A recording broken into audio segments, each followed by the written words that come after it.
어느 시대나 사람의 이름은 좋은 의미를 갖고 짓게 마련입니다. 예를 들어 과거 이스라엘에서는 남성의 경우는 구원하다라는 뜻의 예수, 여성의 경우는 아름답다라는 뜻의 마리아라고 이름을 많이 지었습니다. 그래서 성경에는 두 이름이 자주 등장하게 됩니다. 구약 성경 시대 때는 여호수아, 예수와 이런 이름들이 예수와 같은 뜻이고, 신약 성경 시대 때에는 로마 제국이 압제하고 억압했기 때문에 이스라엘 백성들, 유대인들이 매우 힘들었습니다. 이에 우리가 좀 빨리 구원받았으면 좋겠다 라는 의미로 아들을 낳으면 예수라고 이름을 짓게 됩니다. 그래서 우리의 구원자이신 예수님은 나사렛 예수라고 콕 집어서 우리들에게 설명해 주십니다. 우리를 구원하시고 또 앞으로의 영원한 구원자이신 그리스도는 나사렛 출신의 예수밖에 없다. 그 당시에 너무 많은 예수가 있었기 때문에 그런 예수가 우리가 따를 사람이 아니라 오직 나사렛 출신의 예수님만 우리의 유일한 그리스도라고 성경이 강조하고 있습니다. 오늘 본문에서 바울이 계속해서 로마 교회 교인들에게 이름을 부르며 문안을 전하고 있습니다. 내 이름을 우리가 함께 교독을 한 이유는 이름이 어렵습니다. 그래서 천천히 읽어야 이 이름이 쉽게 들어오기도 하고 또 무슨 뜻인지도 모르고 굉장히 우리한테는 낯선, 좀 어려운 그러한 이름들로 다가올 수밖에 없습니다. 그런데 오늘 이 본문은 당시 문화 그리고 역사를 연구하는 사람에게는 굉장히 소중한 자료입니다. 1세기 로마 사람들의 이름이 이렇게 연속해서 나온 문헌이 없습니다. 그래서 이때 당시 이름을 연구한다든지 이때 당시에 어떤 문화를 계속 준비하고 있는 사람들 또는 글을 쓰는 사람들한테는 여기에 있는 이름들이 한 사람 한 사람이 다 의미 있는 이름, 또 특별한 이름이라는 것을 알게 되었습니다. 성경은 우리에게는 하나님의 말씀, 진리인 동시에 또 일반 사람들에게는 이만큼 좋은 문헌, 역사적 자료가 없을 정도로 뛰어난 가치를 지니고 있습니다. 바울이 로마 교인들 안부를 물으면서 그 교인들의 성정을 정확히 표현하고 있습니다. 이 당시는 여러 가지 상황, 변화가 많았고 개인에게도 여러 가지 일들이 있었을 터인데 바울은 그들의 변화가 전혀 없었다. 그들은 늘 한결같은 모습으로 하나님 앞에서 살았다라는 것을 우리들에게 분명히 알려줍니다. 예를 들어서 이 당시는 핍박도 많았기 때문에 교회를 다니다가 교회를 안 다닌 사람도 많았을 것이고 또 막 신앙생활을 지금 시작했기 때문에 신앙이 온전치 못해서 막 흔들려서 교회를 다녔다 안 다녔다를 반복했을 것이 분명합니다. 그런데 오늘 바울이 문안 인사하는 사람들 한 사람 한 사람은 한 사람도 그러한 굴곡이 없는 일정한 수준의 삶을 계속, 신앙생활을 계속 유지하고 있는 모습을 우리들에게 설명해 주고 있습니다. 이 말은 이 당시 로마 교인들 신앙이 꾸준했다는 겁니다. 그리스도인의 신앙은 앞뒤가 같아야 하고 일관성이 있어야 합니다. 우리가 부족한 건 있습니다. 내가 좀 이렇게 좀 잘 믿을 때도 있고 좀 못 믿을 때도 있고 좀 내 마음이 영적으로 약간 다운될 때도 있고 약간 업될 때도 있고 이런 약간의 변화는 있을 수 있습니다. 그런데 기본적으로 가야 할 길은 꾸준함, 앞뒤가 같아야 하는 신앙을 가져야 합니다. 그리고 이 신앙을 가지려면 딱 한 길밖에 없습니다.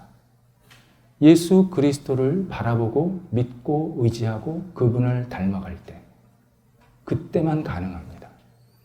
내 감정대로, 내 지식대로, 내 생각대로 신앙생활하면 신앙이 완전히 왔다 갔다 정신을 못 차립니다.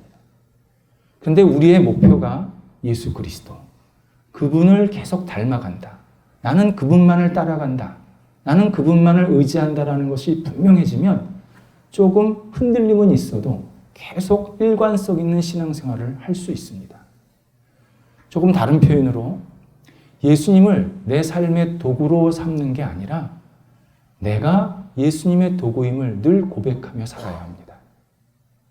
예수님이 나의 이익을 위해서 존재하는 게 아니라 내가 주님을 위해서, 내가 주님 앞에서 아름답게 살기 위해서 나를 지금 하나님의 자녀로 삼아주셨다라는 사실을 분명히 깨달으면 내 신앙의 일관성이 계속 유지되게 됩니다.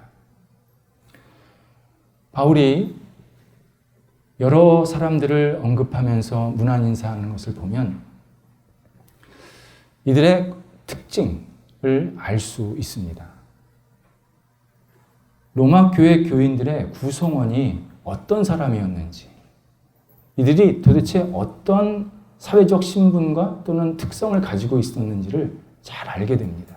우리는 겉으로 볼 때는 잘 모르지만 이 이름 하나하나를 잘 들여다보고 또 그때 당시 있었던 여러 자료들을 확인해 보면 분명하게 우리한테 알려주시는 내용들이 있습니다.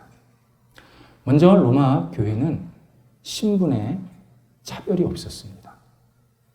최고의 신분, 그리고 가장 밑바닥에 있는 신분의 사람들이 어우러져서 아주 건강하게 신앙생활을 하고 있습니다. 예를 들어 8절에 암블리아는 로마 시대의 대표적인 노예 이름입니다. 우리나라 예전에 신분이 있을 때 돌쇠, 그러면 그분을 내가 잘 몰라도 그분 뭐 하는 줄 알잖아요. 요즘 이름을 돌쇠라고 안 짓잖아요. 큰일 나잖아요. 돌쇠. 로마의 돌쇠가 암블리아였습니다. 그러니까 암블리아 그러면 저 어디 종이구나.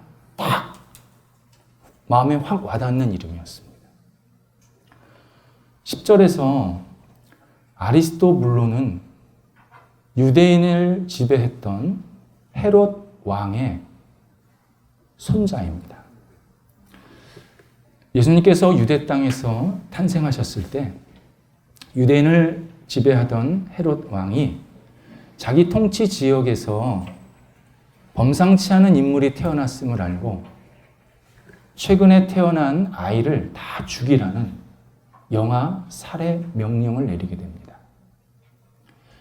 이에 아버지였던 요셉이 어린아이였던 예수님을 모시고 멀리 이집트까지 피신을 가게 됩니다. 근데 훗날 그 헤롯의 손자가 예수님을 믿고 그리스도인이 되고 사도들의 동역자가 된 겁니다. 이걸 뭐라고 표현해야 됩니까? 하나님의 섭리가 너무 오묘하다. 이 말밖에 할 수가 없습니다. 자기 할아버지는 예수님을 죽이려고 그랬는데 자기는 예수님을 믿고 구원을 받은 겁니다. 11절에 나기수는 로마 시내에서 아주 유명한 부자 이름이었습니다. 경주에 가면 최참판, 최진사 이러면은 경주의 만석군 그 부자라고 그렇게 알지 않습니까? 로마에서 나기수 그러면 부자 그렇게 알았던 사람입니다. 15절에서 로마 황제의 가문의 아주 핵심 인물들의 이름이 쭉 나열이 됩니다. 로마 황제 가문의 핵심 인물들, 특히 네레오, 이 사람은 황제 최측근이었습니다. 가족이었습니다. 그러니까 결국 로마 교회는 신분적으로는 최상위층, 그리고 바닥 밑바닥에 있는 노예, 하인까지 어우러져서 건강하게 믿음의 굳건히 선 신앙 공동체였습니다. 그리스도인의 모임, 곧 교회는 다양한 사람들이 모이는 게 맞습니다. 그 모임이 건강한 모임입니다. 연령도 그렇고, 생각도 그렇고, 직업도 그렇고, 다양한 사람들이 모여서 신앙생활해야 힘이 있습니다. 우리는 저 사람 나와 마음이 같아. 우리는 다 마음이 같아. 되게 좋은 것 같지요. 근데 그거 좋은 모임이 아닙니다. 진짜 좋은 모임은 서로 생각도 다르고 나이도 다르고 인품도 다르고 하는 일도 다르지만 예수님 안에서 서로를 존중하는 모임. 그게 힘이 있는 모임이고 강력한 능력을 갖고 세상을 변화시킬 수 있습니다. 그래서 로마 교회가 힘이 있었던 겁니다. 그 로마의 엄청난 사회를 변화시킬 수 있었던 그러한 강력한 능력이 이 로마 교회의 구성원들이 너무 다양했다라는 이런 특징을 가지고 있습니다. 또 하나는 로마 교회 교인들 한 사람 한 사람이 하나님께서 주신 사명을 잘 감당해서 하나님께는 칭찬을 받고 사람들 가운데서는 인정받은 사람들이었습니다. 몇 사람들을 좀 소개할 필요가 있습니다. 먼저 3절, 4절에서 브리스길라와 아굴라 부부가 나옵니다. 브리스길라는 보통 약칭으로 브리스가라고 이야기합니다. 왜 우리가 현숙이 그러면 수가 그러는 것처럼 브리스길라 길게 않고 브리스가 이렇게 약칭으로 부르게 됩니다. 아굴라 부부는 교회가 세워졌을 때 아주 신앙이 신실하기로 유명한 유대인 부부였습니다. 글라우디오, 로마 황제 글라우디오가 로마 시내에 있는 유대인들을 크게 핍박하게 됩니다. 그 이유는 유대인들이 너무 지혜롭게 활동을 잘해서 로마 제국의 핵심 심장부인 상권, 그러니까 장사하는 권, 경제권, 법권, 그러니까 어떤 판결을 하는데 막강한 영향력을 미쳐서 하나씩 잠식해 들어갑니다. 그러니까 황제는 유대인들이 우리 로마 제국을 회파하고 망가뜨리려 한다. 이런 죄를 뒤집어 씌워서 유대인들을 다 추방, 명령을 내리게 됩니다. 물론 핍박과 동시에 그런 명령 내립니다. 이때 유대인들이 부동산, 토지와 집은 다 놔두게 하고 물건만 가지고 나갈 수 있게 했습니다. 아굴라 부부는 로마 시내에서 천막 장사를 하는 사람입니다. 천막 장사는 지금의 텐트 장사가 아닙니다. 주택 사업한 겁니다. 건축업을 한 겁니다. 아굴라 부부가 굉장히 안정적으로 잘 생활했습니다. 근데 갑자기 다 놓고 떠나라 그러니까 그래서 결국 넘어간 장소가 고린도였습니다. 당시 고린도는 아시아 최대 무역 항구입니다. 이에 무역을 통해서 계속 천막 장사를 하면 되겠다. 이런 생각으로 그 고린도에 넘어가서 천막 장사를 시작하려고 하는데 바로 그때 바울을 만나서 예수님을 믿게 됩니다. 아굴라 부부는 로마에서 쫓겨날 때는 너무 허탈감과 박탈감이 심했습니다. 그런데 예수님을 믿고 구원받고 마음의 평안을 얻고 내가 이 험난한 세상, 우리 부부가 이 어려운 세상에서 어떻게 살아야 할까를 새롭게 인생의 목표를 갖게 되면서 새 출발을 하게 됩니다. 그래서 한 일이 뭐냐면 똑같이 천막 장사는 하는데 복음의 동역자가 됩니다. 사도들을 옆에서 돕고 기도하면서 그들이 복음을 잘 전할 수 있도록 같이 계속 다니면서 자기들도 복음 전하고 도와주는 역할을 하게 됩니다. 그렇게 바울과 함께 고린도에서 잘 사역을 하다가 바울이 어느 정도 고린도에서 사역이 잘 되자 그 건너편인 에베소 지역으로 전도를 하러 넘어갑니다. 그때 에베소는 최고의 우상 숭배 도시였습니다. 그러니까 복음이 너무너무 필요한 곳이었습니다. 그래서 바울이 에베소로 넘어갔을 때 아굴라 부부도 바울을 쫓아서 역시 에베소로 넘어갑니다. 그리고 고린도전서 16장에 의하면 아굴라 부부가 그 에베소에서 집을 마련하고 그 집을 열어서 에베소에서 전도받은 사람들이 같이 예배를 드리게 했다. 그렇게 표현 나옵니다. 결국 에베소 교회는 아굴라 부부 집에서 시작이 된 겁니다. 그런데 바울이 복음을 전하다가 에베소에서 크게 핍박을 당합니다. 이때 아굴라 부부가 바울을 위해서, 곧 복음을 위해서 자기 목숨을 내놓았다고 오늘 3절에서 바울이 너무 고마워하는 겁니다. 그리고 하나님께서 바울과 아굴라 부부를 지켜주셔서 목숨을 잘 보존하게 하시고 다시 건강한 모습으로 복음을 전할 수 있도록 계속 이끌어 주십니다. 이때 로마 글라우디아 황제가 죽습니다. 그리고 로마 제국은 유대인들은 다 다시 들어와도 된다 칙령을 내립니다. 이유는 유대인들이 로마 시내에 다 빠져나가니까 로마 경제가 완전히 망가진 겁니다. 유대인들이 로마 경제를 잠식해서 잘못된 줄 알았더니 나중에 보니까 유대인들이 빠져나가니까 로마 경제가 마비가 되는 겁니다. 몇 년 동안 고생을 하게 됩니다. 결국 아굴라 부부가 급하게 로마로 다시 들어가서 오늘 4절에 보니까 로마에서 복음을 전하고 로마에서 복음을 받아들이는 사람들에게 자기 집을 열어서 또 예배를 드리게 했다. 결국 로마 교회도 아굴라 부부에게 집에서 시작이 된 겁니다. 한 부부의 인생을 하나님께서 인도하시는 모습을 보면 정말 경이롭습니다. 본인들이 로마에서 안정된 생활을 했을 때 아마 본인들은 굉장히 우리는 지혜롭고 능력이 있는 사람들이야 자랑했을 것입니다. 그러다가 로마에서 다 놓고 쫓겨났을 때 그때 가졌던 그 억울함과 상실감 이루 말할 수 없었습니다.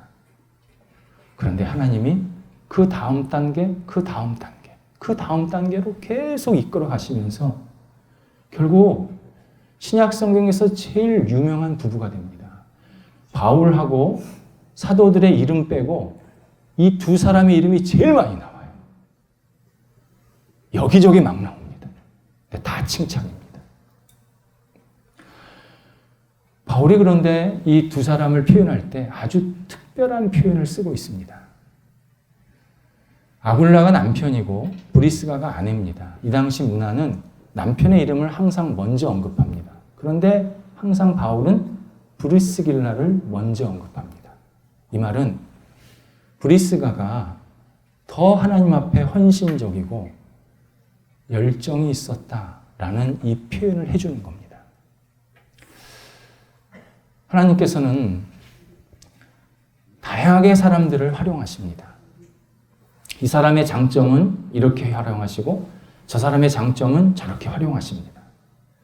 마치 오케스트라의 거장 지휘자처럼 연주자가 저 사람은 저런 연주를 잘하지 그 사람의 특징을 잘 알아서 그를 연주시키면서 전체적으로는 최고의 조화로운 음악을 만들어내는 것과 같습니다. 하나님이 그렇게 사람들을 활용하십니다. 이때 제일 중요한 게 뭐냐면 내가 하나님의 일을 감당하겠다라는 자발적인 마음. 주님 쓰임받고 싶다라고 하는 간절함. 이게 굉장히 중요합니다. 하나님은요, 내가 아무리 능력이 많아도 나는 하나님께 쓰임받기 원하지 않습니다. 절대 안 쓰십니다. 내가 능력이 없고 부족해도 저 하나님께 쓰임받기 원합니다. 그러면 그를 싹 들어서 쓰십니다. 아주 사람들 다 보라고 쓰십니다. 너무나도 부족해 보이는데, 너무나도 아무것도 없어 보이는데 그를 잘 사용하십니다. 브리스가가 그렇게 자발적인 마음이 있었다는 겁니다. 예수님께서 마태복음 11장 12절에서 천국은 침노하는 자의 것이라고 말씀하십니다. 이때 침노하다, 싸운다라는 뜻이 아닙니다. 가끔 그래서 신앙생활 싸우듯이 하시는 분 계세요. 그 신앙생활 잘못하는 겁니다. 침노하다라는 것은 긍정적이고 능동적이고 적극적으로 행동한다는 뜻입니다. 그러니까 내가 하나님의 일을 긍정적으로, 적극적으로, 능동적으로 일을 하면 하나님께서 그것을 계속 사용하셔서 하나님 나라에서 크게 칭찬도 하시고 인정하신다. 그래서 천국은 침노하는 자의 것이라고 말씀하는 겁니다. 내가 아무리 잘났어도 하나님의 뜻대로 살고 싶지 않으면 절대 하나님 그를 칭찬하시지 않습니다. 내가 좀 부족해도 하나님의 일을 감당하고 싶은 마음이 간절하면 그를 천국에서 크게 칭찬하시면서 이 땅에서도 아름답게 사용하십니다. 브리스가가 그렇게 하나님의 일을 열정적으로 잘 감당했다. 우리들에게 바울을 통해서 하나님께서 칭찬하시고 계십니다. 또 한 사람이 5절에서 에베네도가 나옵니다. 바울은 그를 나의 사랑하는 친구라고 표현하면서 아시아에서 복음을 전했을 때 제일 먼저 복음을 받아들인 사람이라고 이야기합니다. 그러니까 아시아에서 복음을 전했는데 첫 열매가 에베네도였다는 겁니다. 우리는 내가 처음으로 복음을 전해서 복음을 받아들이는 사람의 이름을 기억하고 있는지 확인하셔야 합니다. 만약 나는 복음을 전하지 아직 못했습니다. 그래서 첫 열매는 없습니다. 그렇다면 내가 첫 번째로 복음을 받아들이게 하고 싶은, 그러니까 내가 전도를 하고 싶은 그 첫 번째 이름을 확인해야 합니다. 내가 복음을 전해서 그 사람이 신앙생활을 하게 되면 그걸로 끝이 아닙니다. 그가 신앙생활 잘하는지 계속 기억하면서 기도하고 독려하고 신앙생활 잘할 수 있도록 도와주는 역할을 계속 해야 합니다. 내가 첫 번째로 전도하려고 하는 사람이 있다면 그냥 멀찌감치 바라보는 게 아니라 그를 자주 만나야 합니다. 교제해야 합니다. 대화 나눠야 합니다. 그리고 내가 믿고 있는 하나님, 내가 경험하고 있는 예수 그리스도를 계속 그 사람한테 전해서 그 사람이 영적으로 뭔가 자꾸 도전을 받게 하고 깨닫게 만드는 그런 역할을 내가 계속 해야 합니다. 바울이 그랬다는 겁니다. 바울이 얼마나 많이 전도를 했습니까? 얼마나 많은 열매들이 있었겠습니까? 그런데 아시아에서 첫 번째 예수를 믿은 사람을 기억하면서 그를 옆에서 계속 독려하고 기도하면서 결국 에베네도를 하나님의 복음의 동역자로 같이 세우는 놀라운 역할들을 바울이 하고 있음을 우리에게 알려줍니다. 제 개인적으로는 처음으로 전도한 사람이 2명의 친구였습니다. 근데 한 명은 신앙생활을 너무 잘합니다. 목사 친구니까 잘했다. 아닙니다. 부인을 잘 만났습니다. 부인이 너무 신앙생활을 잘하는 분이었어요. 참 여담이지만 우리 대학 친구 친여동생이었어요. 저는 결혼식장에서 봤습니다. 왜 그런 말 아십니까? 네가 거기서 왜 나와? 결혼식장을 갔는데 친구가 혼준 거야. 자기 동생이래. 근데 신앙이 좋았거든. 아, 신앙생활 잘해요. 아, 그렇게도 또 연결이 되더라. 또 한 친구는 처음부터 왔다 갔다 하더니 신앙생활 지금 좀 거리가 멀어졌습니다. 그래서 왜 신앙생활 안 하냐? 그러면 말이 많아. 변명이 많아. 뭐 이거 먹고, 뭐 이거 먹고, 뭐 이거 하고. 제가 그래서 늘 매일 하나님께서 그 친구를 긍휼히 여겨달라고, 그 복음이 계속 그의 영혼 속에 들리게 해달라고 계속 기도하고 있습니다. 또 한 사람 소개해 드려야 합니다. 13절에 루포와 그의 어머니가 나옵니다. 바울은 그의 어머니를 자신의 어머니라 할 만큼 아주 애정과 사랑이 깊었습니다. 마가복음 15장에서 예수님께서 십자가를 지시고 골고다 언덕으로 끌려가십니다.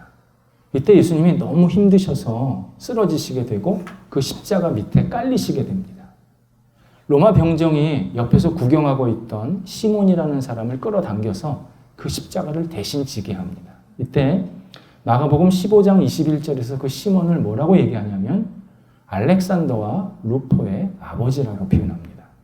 그러니까 마가복음이 그냥 한 사람의 신원을 자세하게 얘기하는 것은 의미 없이 얘기한 게 아닙니다. 그 사람은 구경꾼이 아니었다는 겁니다. 하나님께서 거기에 딱 갖다 놓으셔서 뭔가 의미 있는 역할을 하게 하시기 위해서 그와 함께 하셨고, 결국 그를 하나님의 사람으로 세우셨다라는 것을 알려주기 위해서 성경이 의도적으로 계속 정확하게 그 사람을 설명하는 겁니다. 결국 루포와 그의 어머니는 시몬의 아들과 아내입니다. 시몬은 북아프리카의 구레네라는 지역에서 살던 사람이었습니다. 유월절을 맞이해서 예루살렘 성전에 예배를 드리러 왔다가 길가에서 예수님께서 십자가 지시는 모습을 보게 된 겁니다. 그리고 대신 지게 되고 예수님의 얼굴을 보게 되면서 영적으로 큰 깨달음과 함께 회심이 일어났습니다. 그리고는 집에 가서 오늘 내가 이런 예수님을 보았고 그래서 예수님이 내 마음속에 확 와닿았다. 가족들에게 얘기했고 가족들이 모두 예수님을 받아들이고 되고 결국 신앙이 자라서 시간이 흐른 뒤에는 사도들의 동역자가 되는 이러한 놀라운 결과를 성경은 우리에게 알려주고 있습니다. 우리의 삶에 십자가의 고난과 같은 어려움들이 종종 찾아옵니다. 억울한 일들, 너무 기가 막힌 일들, 정말 답답해서 속이 터질 것 같은 일들, 인생에서 이런 시련이 나한테도 오는구나, 이런 절망스러운 고난들이 삶 속에서 종종 찾아옵니다. 이때 이러한 고난과 시련은 하나님께서 우리에게 하나님을 더욱더 바라보게 하시고 신뢰하게 하시고 더 신앙 안에 굳건히 서게 하시는 통로가 될 때가 많습니다. 그리스도인은 성공하고 일이 잘 될 때 신앙이 깊어지고 예수님을 만나는 게 아니라 정말 힘들고 고통스럽고 너무나도 기가 막힌 일들을 계속 당할 때 그때 예수님의 주시는 은혜와 사랑이 더 깊어지고 예수님께서 나를 지금 붙잡고 계시는구나. 예수님께서 나를 더 신앙의 길로 깊이 내려가게 하시는구나. 이러한 놀라운 영적인 경험을 하게 만드십니다. 이때 핵심은 믿음의 주요 온전케 하시는 예수님을 분명히 바라봐야 합니다. 내가 고난받을 때 인간적인 모습으로 그것을 해결하려고 하면 그 고난은 아무 의미도 없고 가치도 없는 시간입니다. 그건 정말 아픈 시간 그밖에 안 됩니다.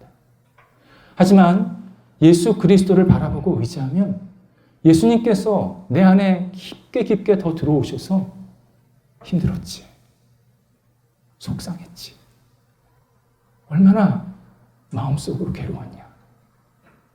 내 마음을 동감해 주시면서 어루만져 주시면서 다시 일어나게 하시고 소생되게 하시고 다시 주님이 주시는 소망을 갖고 힘차게 출발하게 만드십니다. 그래서 이런 사람에게는 고난이 유익이다 고백하게 만드십니다. 고난이 유익이다. 사람들은 이 말을 언어 유익이라고 생각합니다. 어떻게 고난이 나한테 유익이 됩니까? 그런데요, 영적으로는 고난이 엄청 유익입니다. 반드시 유익으로 예수님께서 우리를 만들어 가십니다. 우리가 오직 예수 그리스도 안에 거할 때, 예수님을 바라보고 의지할 때 그 길을 하나씩 하나씩 열어주시면서 풀어주시면서 다시 주님과 함께 힘차게 날개짓하며 살아갈 수 있도록 내게 고난을 통해서 유익을 허락해 주십니다. 바울이 이렇게 여러 사람들에게 문안을 전하면서 16절에서는 우리가 서로 거룩한 입맞춤으로 문안하자 이렇게 권면합니다. 문안하자라는 것은 로마 교인들이 서로 관심을 갖고 계속 거룩한 입맞춤을 해라. 또 나도 바울도 여러분 로마 교인들에게 이런 거룩한 입맞춤으로 지금 인사하는 겁니다. 이런 상호 안부를 전하고 있는 것입니다. 거룩한 입맞춤. 지금도 그렇지만 중근동 지역에서는 인사법이 입맞춤이 기본입니다. 양쪽 볼을 상대방에게 가볍게 이렇게 대는 이런 인사 방식입니다. 성경에는 두 가지의 대표적인 입맞춤 인사가 나옵니다. 먼저 누가복음 22장에서 제자였던 가룟 유다가 갑자기 예수님께 다가와서는 평안하시지요 하면서 예수님께 입맞춥니다. 하지만 이 입맞춤은 가룟 유다가 돈을 팔고 예수님을 유대인들에게 넘긴다라는 신호탄이었습니다. 결국 기다리고 있던 군인들이 예수님을 끌고 가서 채찍질과 모욕과 온갖 핍박을 하게 됩니다. 반면 누가복음 7장에서 한 바리새인이 예수님을 식사 초대합니다. 그런데 어떤 여인이 그 집에서 계속 오랫동안 기다리다가 예수님이 들어오시는 모습을 보고 바로 준비한 향수 한 병을 예수님의 발에 쏟아붓고 그 발에 입을 맞춥니다. 요즘에 이런 모습을 표현하는 단어가 있습니다. 갑분싸. 갑자기 분위기가 싸해진 겁니다. 그래서 모여있던 사람들이 이 여인을 호되게 비난합니다.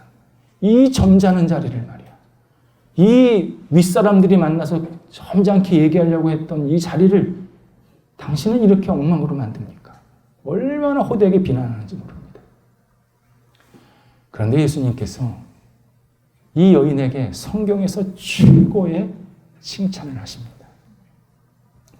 우리는 겉으로 점잖게 인사하고 그리고 겉으로 상대방을 이해하는 척 인사하지만 실제로는 상대방을 해코지하고 무너뜨리고 내 이익을 위해서 이용하는 인사가 굉장히 많습니다. 이런 인사는 세속 속에서 얼마나 자주 일어나는지 모릅니다. 반면 볼품없고 정말 야 어떻게 이렇게 인사하냐 하면서 너무 가볍게 인사하는 것처럼 보이지만 실제로 그 인사의 이면에는 나는 당신을 사랑합니다. 나는 당신을 존중합니다. 이런 깊은 마음을 담은 진짜 인사가 있습니다. 거룩한 입맞춤이란 바로 후자입니다. 성도들이 함께 손을 잡고 가슴과 가슴을 맞대면서 서로 인사할 때 나는 당신을 진심으로 소중히 여깁니다. 하나님께서 당신을 사랑하시듯이 저도 당신을 사랑합니다. 당신을 존중합니다. 나는 당신을 해코지할 마음이 전혀 없습니다. 이런 진심 어린 인사가 우리 신앙 공동체 안에서 일어나야 합니다. 그리고 이런 인사는 오직 신앙 안에서만 가능합니다. 예수 그리스도의 십자가를 우리가 함께 누리고 있기 때문에 그 십자가 안에서 우리가 서로 인사할 때 진짜 평안의 인사, 사랑의 인사가 나옵니다. 십자가가 가로막대, 세로막대 아닙니까? 그 가로막대가 그겁니다. 예수님께서 당신과 나를 위해서 돌아가셨습니다. 죽으셨습니다. 그 죽으신 것을 우리가 함께 공유합니다. 그래서 당신과 나는 사랑하는 관계입니다. 이것을 신앙 안에서 우리가 계속 확인하면서 서로 인사를 해야 합니다. 그래서 바울이 본문에서 주님 안에서, 그리스도 안에서라는 말을 8번이나 반복하고 있습니다. 그리스도 안에서 무난합니다. 주 안에서 무난합니다. 그리스도 안에서 무난합니다. 왜? 그리스도 안에서밖에 이러한 진정한 입맞춤의 인사가 나오지 않기 때문입니다. 다른 곳에서 나올 수가 없습니다. 돈을 가지고 놓으면 이 돈 누가 가져갔느냐가 핵심입니다. 근데 그리스도 안에 우리가 있을 때 그리스도 안에서만 서로 진정한 사랑의 인사, 평안의 인사를 나눌 수 있습니다.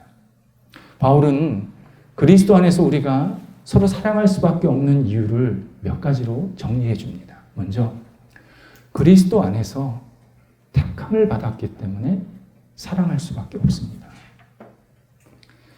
우리는 누구도 내가 잘나서 내가 능력이 많아서 구원받은 사람은 없습니다. 너무나도 부끄럽고 부족한 사람인데 하나님께서 나에게 긍휼을 베풀어 주시고 나를 찾아오셔서 나를 먼저 택해 주셨기 때문에 내가 구원을 받게 된 겁니다. 바로 내가 그런 긍휼로 구원을 받았다면 내 앞사람도 그런 긍휼을 받아서 구원을 받은 겁니다. 그런 긍휼을 서로 갖고서 사랑의 교제를 나눌 때 사랑의 깊이가 깊어지기 시작합니다. 가끔 상대방의 부족함과 잘못된 모습을 정죄하고 비판하는 사람들이 있습니다. 주로 이제 세상 사람들이 많이 그럽니다. 그런 모습의 대표적인 특징이 뭐냐? 자기는 자기가 잘나서 사는 것처럼 생각하는 겁니다. 내가 능력이 있어서 나는 잘못이 하나도 없고 그냥 내가 이만큼 잘 살 수 있을 만한 그러한 기초가 돼서 나는 다른 사람을 그렇게 지적할 수 있어 라고 생각하는 겁니다. 그런데 내가 긍휼을 받고 살았다라고 생각하면 절대 다른 사람을 정죄하지 못합니다. 오히려 그를 감싸 안아주고 그가 부족한 것이 있으면 손을 잡아주면서 같이 독려하는 진정한 사랑의 관계가 형성이 됩니다. 두 번째는 그리스도 안에서 있기 때문에 사랑이 깊어집니다. 우리는 그리스도 안에서 가족이 되었습니다. 형제 자매가 되었습니다. 예수님 없었으면 내가 이분 평생 만날 일도 없고 만날 필요도 없습니다. 근데 예수님께서 내 옆 사람을 만나게 하셨고 이 사람을 만나서 교제하고 기도하게 만드셨습니다. 예수님 안에서. 예수님 안에서 우리가 있기 때문에 결국 사랑하는 사람들이 더 많아졌다는 겁니다. 예수님을 떠나면요, 이익을 주고받는 관계밖에 남지 않습니다. 그리고 서로 이익을 주고받는 관계가 끝나면 절대 안 만납니다. 끝입니다. 근데 예수님 안에서 우리가 계속 있으면 계속 예수님 때문에 서로 사랑하고 사랑받는 일들이 지속적으로 일어납니다. 그래서요, 신앙생활 오래 하는 장점이 뭐가 있냐면 진심으로 사랑하는 사람들이 많이 주변에 있다는 겁니다. 외로움을 많이 타시는 분은 신앙 안에 오래 거하셔야 합니다. 신앙 안에서 만나는 사람이 진짜 만나는 진심 어린 사랑의 관계입니다. 때로는 신앙의 이름으로 잘못된 행동도 하지만 그것은 일부일 뿐이고 진짜 신앙을 가지고 서로 사랑을 하게 되면 서로를 위해서 기도하고 격려하고 아껴주는 그러한 깊은 사랑의 관계로 계속 성숙해 갈 수밖에 없습니다. 세 번째가 그리스도 안에서 동역자 되었기 때문에 사랑이 깊어집니다. 하나님은 나 자랑하라고 나를 드러내기 위해서 구원해 주신 게 아닙니다. 우리 모두는 다 하나님의 영광이라는 공통적인 목표를 위해서 살라고 불러주신 겁니다. 이때 하나님의 영광을 중심에 놓고 우리가 함께 동역을 하다 보면 하나님이 서로 사랑하게 만드십니다. 아, 이분이 이렇게 잘하시는구나. 아, 이분이 또 이렇게 역할을 하시는구나. 그런 걸 보면서 내가 배우게 되고 그분을 귀하게 여기게 돼요. 그리고 그분을 위해서 기도하면서 나도 같이 따라하고 싶은 그런 아주 깊은 사랑의 관계가 잘 유지가 되게 하십니다. 그래서요, 하나님의 영광을 위해서 우리가 함께 살 때 그것은 단순히 하나님의 영광만 끝나는 게 아니라 내 옆에 이 사람과 정말 아름다운 신앙의 동역자로서 마지막 순간까지 하나님께 쓰임받는 그러한 또 하나의 복을 우리들에게 허락해 주십니다. 마지막 네 번째로 그리스도 안에서 고난을 같이 받기에 서로 사랑이 깊어집니다. 예수님을 진심으로 믿는 사람은 반드시 고난이 피할 수가 없다라고 말씀하십니다. 평생 고난받는 건 아니지만 내가 예수님을 잘 믿으려고 결단하든지 또는 잘 믿으려고 한 발자국 더 나아갈 때 고난은 반드시 같이 따라옵니다. 물론 그 고난은 우리가 얼마든지 이겨낼 수 있는 고난입니다. 내가 예수를 믿으면서 고난이 한 번도 없었다. 그러면 신앙을 다시 돌아봐야 합니다. 예수를 진심으로 믿고 의지하고 따르려고 할 때 반드시 고난은 그 뒤로 계속 들어옵니다. 이때 예수님께서는 담대하라고, 걱정하지 말라고, 네가 이긴다고, 고난을 충분히 극복할 수 있다고 말씀하십니다. 그러면서 내가 고난받고 내 옆 사람이 신앙 때문에 고난받는 것을 통해서 서로 신앙의 동질성, 사랑의 마음이 더 깊어지게 만드십니다. 현재 가장 민족애가 강한 그 동포 민족들이 유대인들입니다. 유대인은요, 내가 유대인이라고 밝히면 절대 밥을 굶기지를 않습니다. 저도 그런 경험을 해봤습니다. 제가 유대인은 아니지만 저희 예전에 살았던 집주인이 유대인이었는데, 서로 잘 몰랐대요. 옆집에 이사 왔는데 그분도 유대인이고 이분도 유대인이었는데, 서로 이 끈끈한 어떤 유대 관계를 보니까 우리가 생각하는 건 이상이었습니다. 그리고 내가 유대인이라 그러면 이 사람 형편이 안 좋으면 반드시 어떻게 도와주는, 살 길을 마련해주는 그러한 배려도 많이 한다고 합니다. 유대인 가운데는 자본가들이 많습니다. 어떤 유대인이 제가 이런 사업을 하고 싶습니다 제안서를 내면 그 자본가는 이 사람의 아이템이나 방향이나 목적이 분명하면 되도록 도와주는 결정을 하게 됩니다. 그 과정은 이렇습니다. 먼저 처음에 원칙대로 정해진 예산 안에서 그를 도와줍니다. 그러면 그걸 가지고 성공하면 좋은데 실패할 때가 있습니다. 더 많습니다. 그러면 그 투자자는 당신이 뭐 때문에 실패했는지 스스로 좀 분석해서 저한테 알려주세요. 해서 그 사람이 뭘 잘못했는지 쭉 이렇게 정리하게 만듭니다. 그러니까 그 바둑으로 보는 복귀라고 하는 거, 그걸 하게 만듭니다. 아, 내가 이렇게 잘못했구나, 이렇게 잘못했구나, 이 부분은 이렇게 했어야 되구나. 그래서 충분히 준비 시간을 줍니다. 그리고 준비 기간이 끝나면 한 번 더 도와줍니다. 근데 한 번 더 도와줬을 때 두 번째, 성공하면 일이 잘 되면 좋겠는데 실패할 경우가 또 많습니다. 그러면 그때는 그 사람을 전문가 집단에게 보냅니다. 그럼 전문가 집단이 이 사람이 여태까지 했던 것을 쭉 장단점을 분석을 하고, 당신이 이런 부분은 굉장히 잘했습니다. 이런 부분은 좀 부족했습니다. 잘 이야기해 줍니다. 그리고 사업하는 방법도 알려주고, 그리고 이 사업에 연관된 사람들을 소개시켜 줍니다. 그래서 또 충분한 기회를, 준비 시간을 주게 됩니다. 그리고 세 번째 이제 도와주는데, 그 준비 시간이 끝나면 그 세 번째 도와줄 때는 앞에 첫 번째, 두 번째 도와주는 거랑 차원이 다릅니다. 전폭적인 지원입니다. 대부분 성공한다고 합니다. 유대인들의 스타트업 성공률이 80%가 넘습니다. 그렇다면 유대인들은 왜 일면식도 없는 이 사람을 그렇게 도와줄까?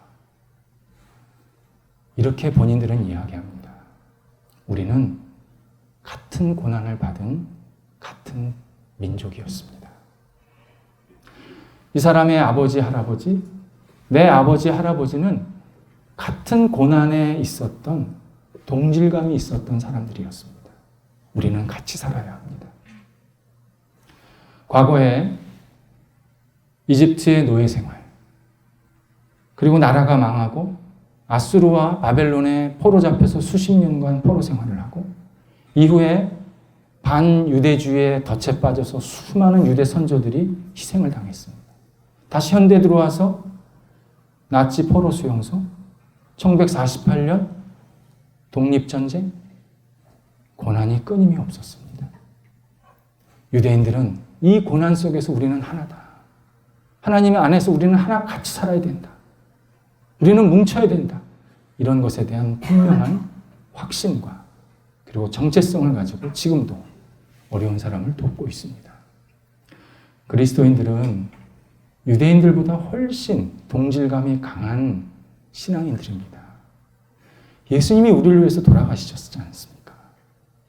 예수님이 나를 위해서, 내 옆에 있는 사람을 위해서, 내 주변에 있는 신앙인을 위해서 십자가에 못 박혀 죽으셔서 우리를 하나의 신앙 공동체로 같이 고난받지만 다시 마지막에 하나님 나라에서 크게 기뻐할 생명 공동체, 감사의 공동체로 우리를 세워주고 계십니다. 그리스도인은 고난받을 때 옆에 사람을 위로하고 위로받는 일에 익숙해져야 합니다. 내가 신앙생활 잘하는데, 신앙생활 잘하려고 하면서 고난받고 있는데, 누군가 저 사람은 자기는 고난 안 받는다고, 아유, 저 사람은 저런 것 때문에 고난받고 있어. 저 사람은 저런 게 문제야. 하면서 비난을 하면 오히려 그 사람이 예수님의 십자가에 연결이 되어 있지 않다라는 뜻입니다. 내가 십자가에 연결된 신앙인이라면, 그리고 내 앞사람이 십자가의 신앙을 갖고 잘 살려고 하는 신앙인이라면 우리는 당연히 고난받을 때 서로를 돕고 위로하고 기도해주는 믿음의 사람들이 되어야 합니다.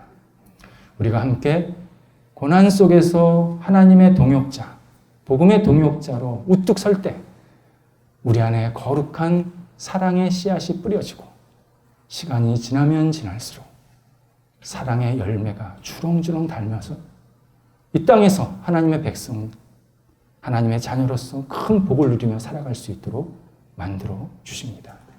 기도하겠습니다. 하나님, 저희들과 함께 하셔서 날마다 주님의 은혜로 살게 해주시기를 간구합니다.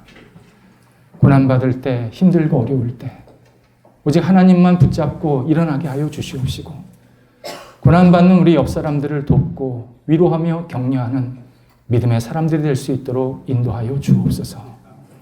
하나님, 저희들이 살아있음이 하나님께 아름답게 드려지는 생명이 되게 하시고, 하나님 부르시는 그 시간까지 날마다 기쁨과 감사함이 넘쳐나는 저희가 될 수 있도록 인도하여 주옵소서. 내 옆에 있는 사람의 손을 잡고 함께 하나님 나라를 위해서 헌신하는 믿음의 공동체가 되도록 인도하여 주옵소서. 예수님의 이름으로 기도드립니다. 아멘.